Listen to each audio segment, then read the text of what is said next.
Welcome to Fix Up. So here we are guys. Try natin i-check. Meron tayong refer to isang Sapphire Netro RX 580. So complain ng customer dito guys, hindi daw nag-display. Try natin i-check. Nag-initialize. Okay, power on. Ayun. 3 long beep. Okay, no display. Obvious naman. Check natin guys. Okay guys, try natin i-check. 3 long beep. Obvious, no display, not detected.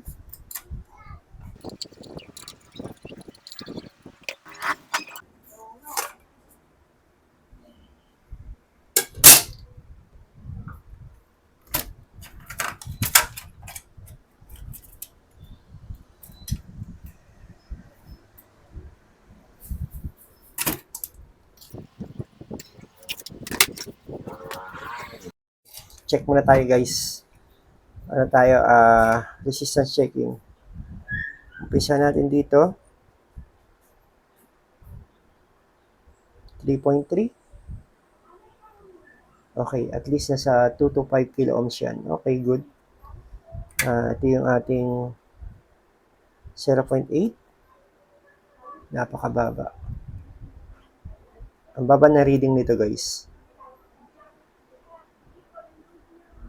Ito. Dapat at least nasa 20 to 30 ohms to. Baba nito. Ito, BDDC-H o 0.8 o 0.9 volts. Check natin to. Okay, at least sana nasa 30. Baba rin. Dapat at least nasa 20 to 30 ohms to. Okay. Ito, at least nasa 20 to 30 ohms. Ito yung ating 1.5. Okay, good to memory. Okay. 12 volts, try natin check.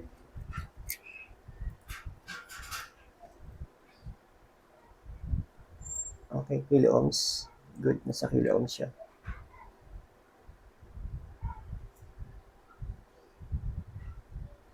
Okay. Mababa ang reading nito, saka to. At least nasa 20 to 30 ohms dapat to. What happened? Okay, check natin. Guys, voltage checking tayo. Ito, i-try natin yung voltage checking kasi wala naman siyang ground. So usually, para malaman natin kung anong volts yung mga missing voltage dito. Okay. Okay. Try natin mag voltage checking guys. Okay. DC mode tayo. Okay. Para mapabilis yung trabaho natin guys. Kailangan natin mabilisan. On and off tayo. Okay. Try natin to. Okay. Wala siyang voltage. Walang voltage. Okay. Lipat natin ito dito. Yan. Yan. Tanya ba? Okay. Check natin to. Okay, meron tayong 0.89 volts. Okay. Of course, meron tayong 5 volts. Okay. Try natin dito. 12 volts dapat yan. Okay. Sa mga fuse. Okay. Ba't wala to? Okay, 12 volts. Check natin tong BCCD na 0.9 o 0.1 volt. Ito ay memory. 1.5 volts dapat yan. So, meron tayong 12 volts dito. Meron tayong 0.8 volts dito. Ito, check natin to guys sa likod. Check natin to sa likod. Dito.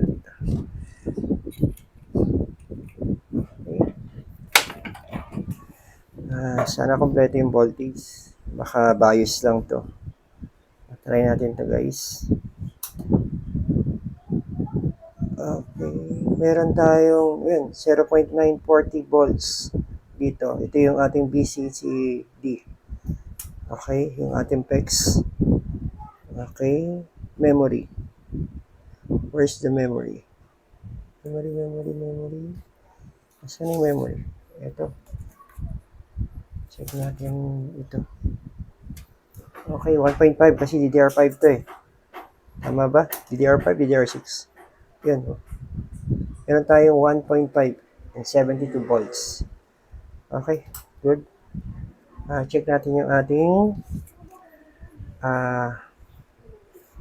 power papunta sa ating GPU.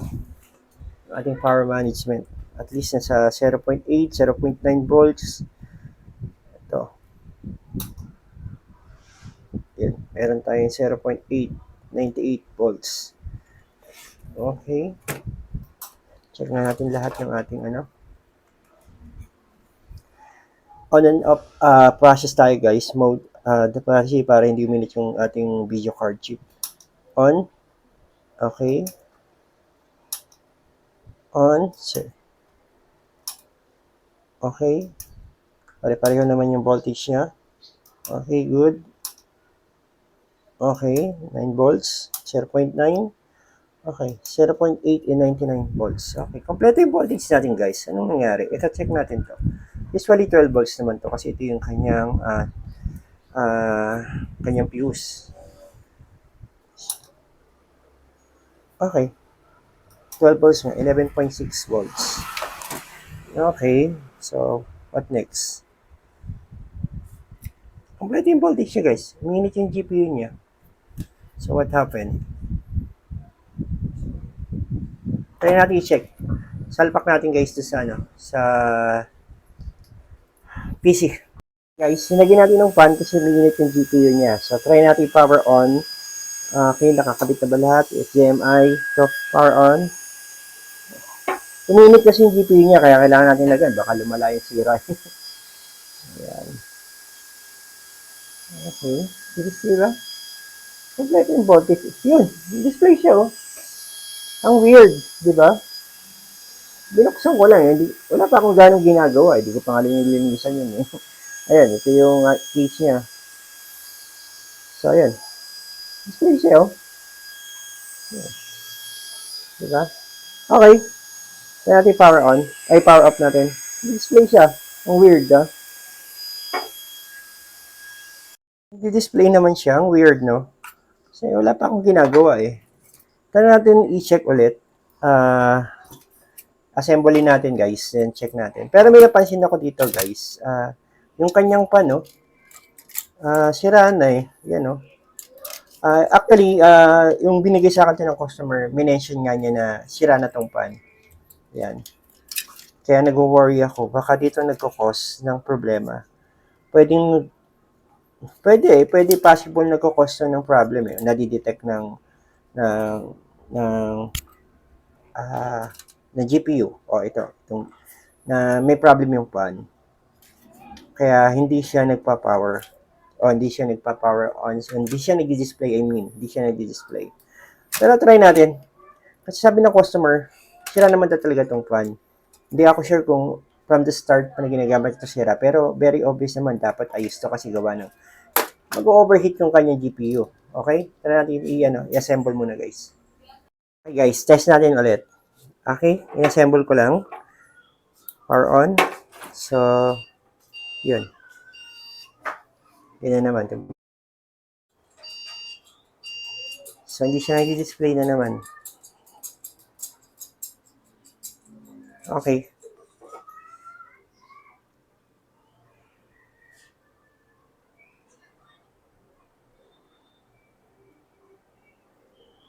Okay, ayaw talaga. So guys, upon on my experience kasi, feeling ko Meron na ako na ito na-encounter before, yung RTX, na may problema yung pan. Yun naman, hindi siya nagbi-beep, pero hindi siya nag-display. Umikot yung pan, hindi siya nag-display. Yung pala, may problem yung pan niya. Pero ito, napaka-obvious may problema yung pan. Kasi hindi talaga na umikot yung pan, sira na yung pan niya. Sira na yung pan niya. Try natin palitan tong pan kasi nung nakausap ko yung customer, ang sabi niya rito, ginagamitan lang niya ng, ayaw ko, basta parang something na turbo pan para magamit lang niya yan. Pero hindi yun advisable or appropriate na dapat niya ginagawa kasi magkukos pa rin ng problem yun eh. Tulad nito, baka shorted yung pan, kaya every time na naka-connect yung connector ng pan dun sa kanya PCB, nadidetect ng PCB o ng ano man nadidetect dyan na may problema siya sa pan.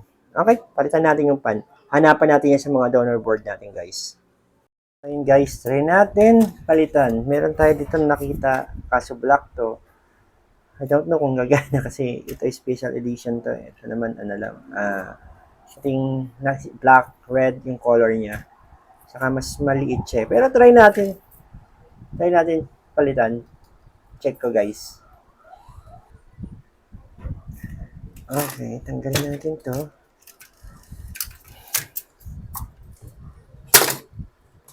Okay.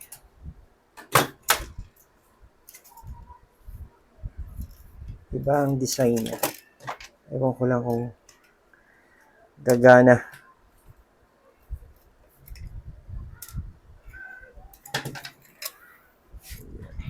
Okay.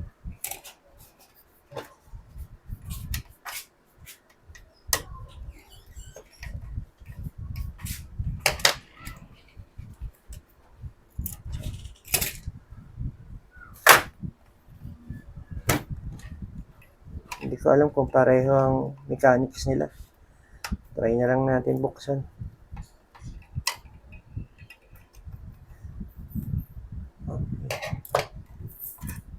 Pareho. Pareho ba? Mukhang pareho nga. Di ba? Laki pareho lang din. Ay, naku. Try natin din. Sana gumana, guys.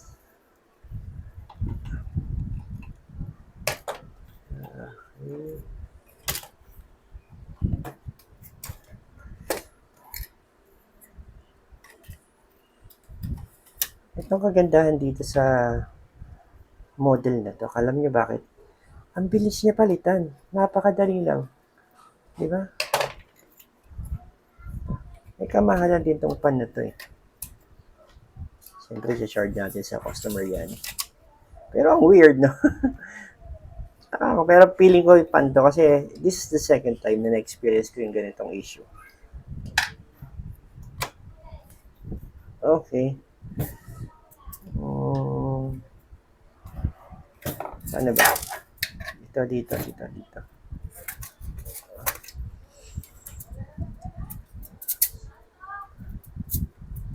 Okay. Then, after nito, pag gumana to guys, try natin linisan yung PCB board ng customer. Okay, test natin. Okay guys, try natin i-check. This is it, the moment of truth. Pinalitan natin yung pan. Ewan ko kung iikot yung pan. Ayun, umikot yung pan. Good. Magdi-display ba? Okay. Yun, nag-display na. Okay guys, kasi habang naglo-loading, nag-no signal yung ating ating monitor. So hindi siya bigla siyang no display. What's wrong? Yan. Try natin ulitin.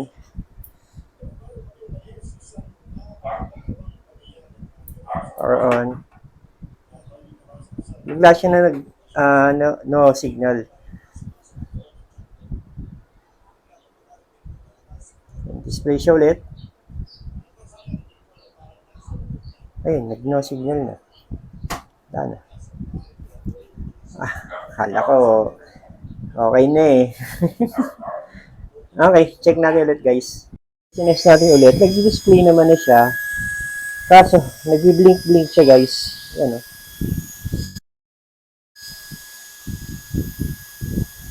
So, first time ko rin ito ma-encounter ngayon na nagganito. Na nag-display pero nag-blink yung nag on off yung display niya. Yan. So, naka HDMI naman tayo.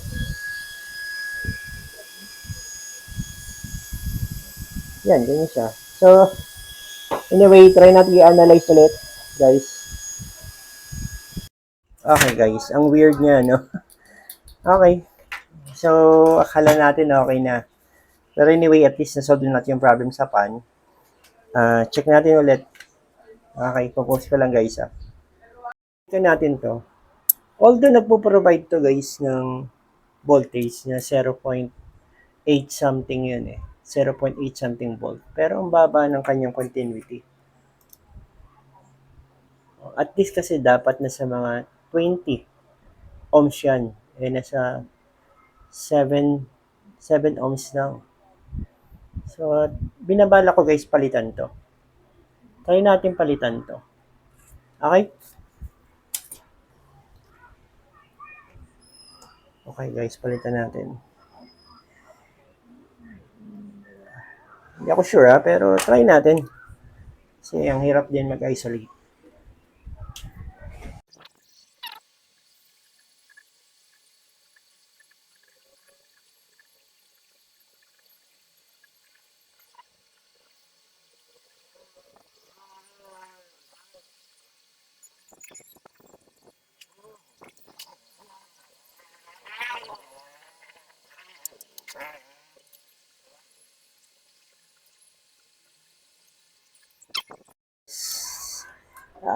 Try natin i-test. Okay, kung tumaas yung kanyang resistance, malamig-lamig na siya. Okay.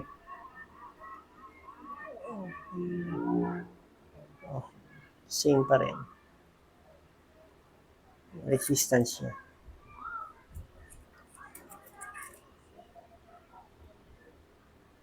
Okay. Okay. Same pa rin. So, probably hindi dito yung issue niya. Okay. So guys, meron pa tayong nakita na paiba-iba yung kanyang resistance. So, pakita ko sa inyo guys tingnan niyo po yung ating multimeter, naka-ohms reading po tayo. Yan. Yung kanyang resistance, yan po. Kita nyo? So, hindi stable yung kanyang resistance guys. So, try natin palitan to. Palitan natin yung guys. Yung nakikita nyo guys, ito yung ating 5 volts. Yan naggagaling yung supply natin sa 5 volts. Palitan natin to. Usually guys, isa to sa responsible kung bakit mababa yung reading ng ating resistance na sa ating 0.8 at yung ating 0.9 volts natin. So, kasi siya yung isa siya sa tawag dito primary voltage natin at siya yung unang-unang nagkakaroon ng voltage pag once na pinapower natin o sinasalpak natin o pinapower on yung ating GPU.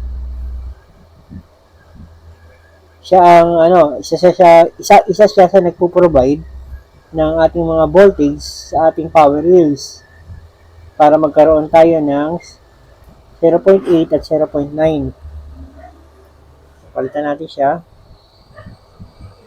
Ito.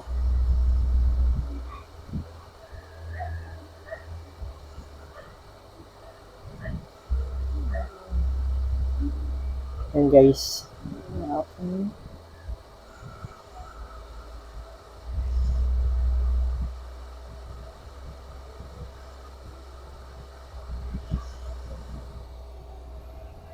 Okay.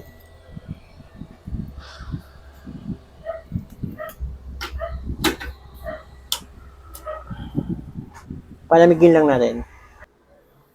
So yun, malamig na siguro. After 5 minutes, pinalamig natin siya. Check natin yung resistance ulit guys. So, yun. Meron na tayong 1.729 or 30 kilo ohms. Okay? Stable na siya. Okay, try natin i-check. Okay, linisan ko muna guys. Post ko na. Okay guys, tinry natin palitan yung IC ng 0.volt something na yun. So, hoping na sana maging okay na siya. Power on natin.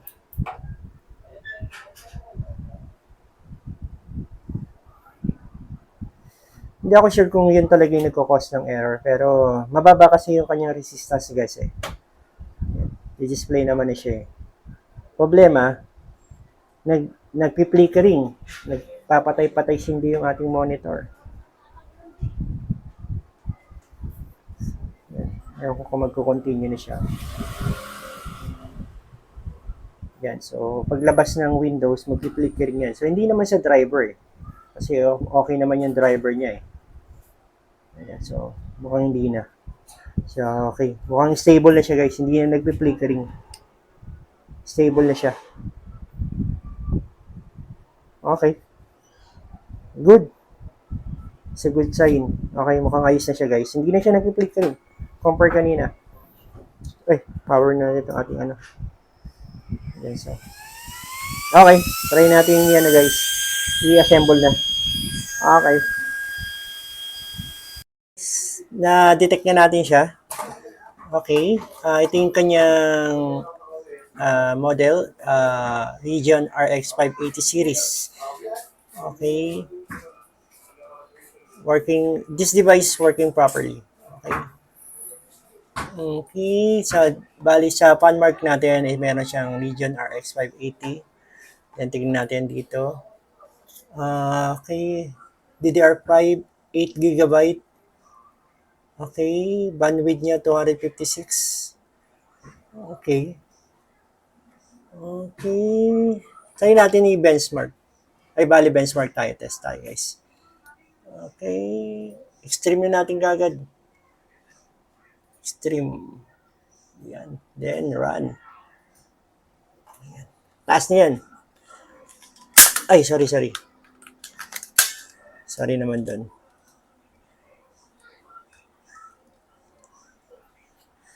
Okay, loading. Okay guys, so yun ang problem niya. First yung pan, nagkakos ng short. Nagbibip siya. Pag kinakabit natin yung old pan niya, yung dalawa. So then, second yung kanyang, tawag dito guys, yung kanyang back controller, IC back controller dun sa 0.8 volt. So yun. So that's it guys. Test tayo.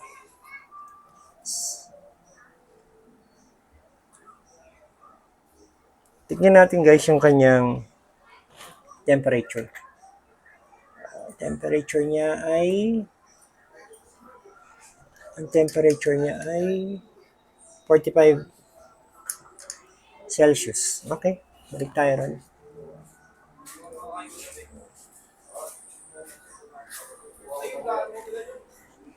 Tayo natin yung result ng test.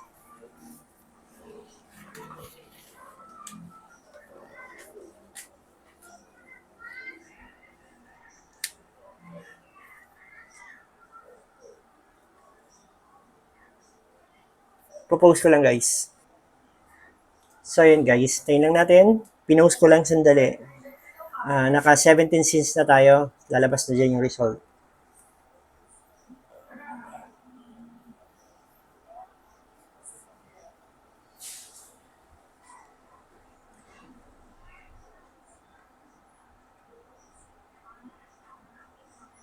Okay guys, yan. Okay na.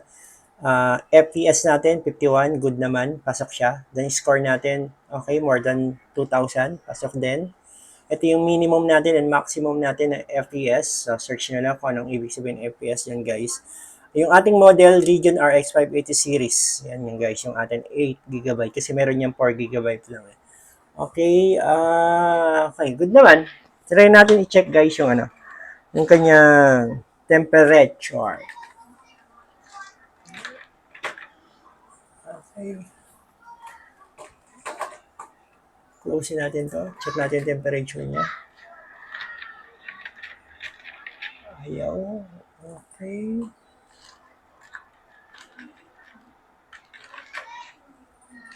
It's okay. Quit na natin. So, ito pala, may temperature dito. Ang kanyang temperature, kanyang graphics, ito yung kanyang 3200 memory. Okay. Ayaw wait lang. Check natin yung temperature niya, guys. Ibang cable pala hawak ko. Okay, temperature natin, normal lang. 63. 62 Celsius yung ating temperature. Yung ating fan speed, 1918, di pa todo yan. Okay. Okay naman. Okay, guys. That's it, guys. Pumasa na siya. Thank you very much for watching. God bless po. Bye-bye.